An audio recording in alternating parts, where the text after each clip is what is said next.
khor ka Arsenal ya ka namla adu ha ka Premier League ha ka sin ka banengkong hadin ka jingya up ka balas lemba kata nadu snem arjar sau ba ka Arsenal kalala ban job khadu ya ka title jong ka Premier League te hoi perlok hadin maka Man City kala drop point da ka bayi khaj persya ya ka Bournemouth ha ka jingil ka Premier League lang ba wai kol kala sendon ka Arsenal kum kata ka champion ne ka namla du ha ka Premier League menta ka samoy namar menta ka Arsenal kala tam hadu 10 point ya ka Man City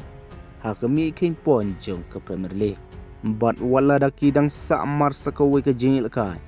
wala da jopan ban ka Man City ro ka namla ban bot ya ki point jong ka Arsenal andrai lar ka Arsenal kadang job ya ka jingil kai ka ba khadu jong ka kanang tampon shu iya ka Man City but wala da ka syarem hakate ka jingil karo ka Arsenal kan long hikum kata ka champion namar ka Man City kanam la shu ban but pon ya ka te perlok kane kade kesin ka banangkong ya ka Arsenal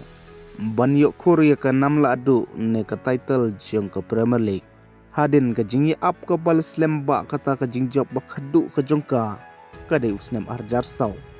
Andrei manta pat hadin arpo Arsenal kalala biang banjob iya ka title jong ka Premier League ka badero ka title ka pakhasaw ka jongka ha ka history jongka ha ka jingpun ya jong Michael Arteta bat kelalong umaks daw ko mutaw rangil ka ibakna tam banjob iya ka title jong ka Premier League kata kerta ka bakan rusnem kat bana kalyang Pep Guardiola pat kadai ha ka sin ka banangkong yu banam la aban job iya ka league title haki Arsenal yele kai marbon kabade hakasin ka banangkong bat imat ka ira jong upep kan sekut no na ka Premier League handrai ulapan kelas shibun ya ka football jong ka Man City nda ka baulala aban job hadu arpeu ki title bat ka Man City khamtam ulala aban job iya ka Premier League sausin marbon bat mentalak milti ba upep un sami no na ka Man City ansa shimti pat ndaw mareska bat hakane ka samoy ka bansawan ki kush jong ka Premier League kidai ki bala syahi kai na upep katau Enzo Maresca kum ukush ban shimti ka Man City uzabi Alonso kum u head coach jong ka Chelsea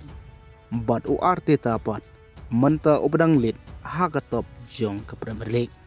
bat kan no kalong ka jingkaman ka bakraw ya ka Arsenal ban la ban job yang ia ka title jong ke Premier League.